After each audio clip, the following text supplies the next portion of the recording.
வணக்கம். சற்று முன் வெளியான அவசர செய்தி. உங்களுக்கு பூத் ஸ்லிப் கிடைக்கவில்லையா? உடனே இதை பண்ணுங்க. ஈஸியாக நீங்களே எடுத்துக்கலாம், யாருக்கிட்டையும் அலைய வேண்டாம். ஸோ இது போன்ற பல முக்கிய விஷயங்களை இந்த வீடியோவில் பார்க்கலாம். வீடியோ மறக்காம ஃபுல்லாக பாருங்கள். உங்கள் நண்பர்கள் எல்லாருக்கும் ஷேர் பண்ணி விடுங்க. இந்த வீடியோக்கு லைக் பண்ண மறந்துடாதீங்க. நம்ம சேனலை மறக்காமல் சப்ஸ்கிரைப் பண்ணுங்கள்.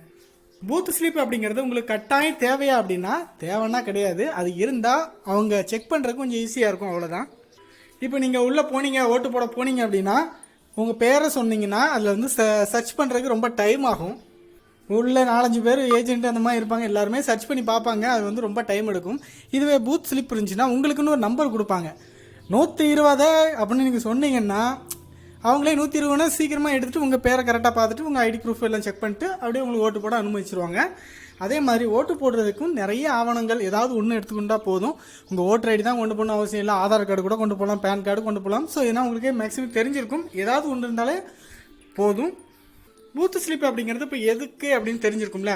ஸோ உங்களுக்கே நீங்கள் எந்த இடத்துல ஓட்டு போட போகிறீங்க, எந்த சென்டரில் ஓட்டு போட போகிறீங்க, உங்களுக்கான நம்பர் என்ன, எல்லாமே அதில் போட்டிருப்பாங்க. ஸோ உங்களுக்கு ஈஸியாக இருக்கிறத விட அவங்களுக்கு செக் பண்ணுறதுக்கு ஈஸியாக இருக்கும். சிம்பிளாக நீங்களே எடுத்துக்கலாம். இந்த வெப்சைட் போய்க்கோங்க, electoralsearch.in அப்படிங்கிற வெப்சைட்டுக்கு நீங்கள் போய்க்கோங்க. ஸோ போனீங்கன்னா இந்த மாதிரி தான் வரும். இதில் உங்கள் பேர், ஃபாதர் நேம், ஏஜ், அது கண்டது, லொட்டு லொசுக்கு எல்லாம் கொடுத்து நம்ம பண்ணுறதுக்கு கடுப்பாக இருக்கும். ஸோ அது நம்மளுக்கு தேவையில்லை. அந்த மாதிரி பண்ணலாம். ரெண்டாவது ஆப்ஷன் என்னென்னா சர்ச் பை எபிக் நம்பர்னு ஒரு ஆப்ஷன் இருக்கும், அதை கிளிக் பண்ணுங்கள். ஸோ உங்களோட ஓட்டர் ஐடி கார்டு இருக்கும்ல, அதுலேயே உங்களுக்கு நம்பர் கொடுத்துருப்பாங்க. அந்த நம்பர் நீங்கள் டைப் பண்ணிக்கோங்க. ஒருவேளை ஓட்டர் ஐடியே உங்களுக்கு இல்லை அப்படின்னா முதல்ல சொன்ன அந்த நேமு மற்ற டீட்டெயில் அவங்க கேட்குற டீட்டெயிலாம் கொடுத்து நீங்கள் சர்ச் பண்ணிக்கலாம்.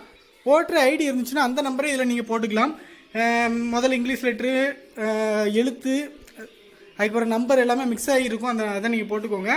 அடுத்ததாக ஸ்டேட் செலக்ட் பண்ணிக்கணும். நீங்கள் தமிழ்நாடுன்னு செலக்ட் பண்ணிக்கோங்க. அடுத்ததாக கீழே ஒரு கோடு இருக்கும், அதை இந்த கேப்சா டெக்ஸ்ட்டில் நீங்கள் என்ட்ரு பண்ணிவிட்டு சர்ச் கொடுத்துட்டீங்க அப்படின்னா ஸோ இந்த மாதிரி உங்களுக்கு டீட்டெயில் வந்துடும். ஸோ வியூ டீட்டெயில்ஸ்னு ஆப்ஷன் கேட்கும். ஸோ அதை கொடுத்தீங்கன்னா நீங்கள் எந்த சட்டமன்ற தொகுதி, உங்கள் பேர் என்ன, எந்த இடத்துல ஓட்டு போட போகிறீங்க, உங்களோட சீரியல் நம்பர் என்ன, 484 எனக்கு விழுந்திருக்கு. ஸோ அதேமாதிரி உங்களுக்கு வேறு எந்த நம்பர்னாலும் வரும். அந்த சென்டரோட கோடு என்ன, இந்த மாதிரி எல்லாமே வந்துடும். ஸோ இது நீங்கள் சும்மா ஞாபகம் வச்சுக்கிட்டாலும் சரி, இல்லைனா இதை பிரிண்ட் எடுத்துகிட்டு போனாலும் சரி. பட் இது கட்டாயம் கிடையாது. ஜஸ்ட்டு நம்மளோட ஒரு ஈஸியாக நம்ம பண்ணுறதுக்காக மட்டும்தான். இது நம்மளுக்கும் ஈஸியாக இருக்கும், அவங்களுக்கும் ஈஸியாக இருக்கும். ஸோ இது உங்களுக்கு அப்பியர் ஆகும். கீழே ஓட்டர் இன்ஃபர்மேஷன் இருக்கும், பிரிண்ட் ஓட்டர் இன்ஃபர்மேஷன். அதை கொடுத்துட்டிங்கன்னா உங்களுக்கு பிடிஎஃபாகவே டவுன்லோட் ஆயிரும். இதை நீங்கள் பிடிஎஃபாக டவுன்லோட் பண்ணி கூட வச்சுக்கலாம். ஸோ பார்த்தீங்களா, இப்படி பிடிஎஃபாக அவங்களே ரெடி பண்ணி கொடுத்துருவாங்க.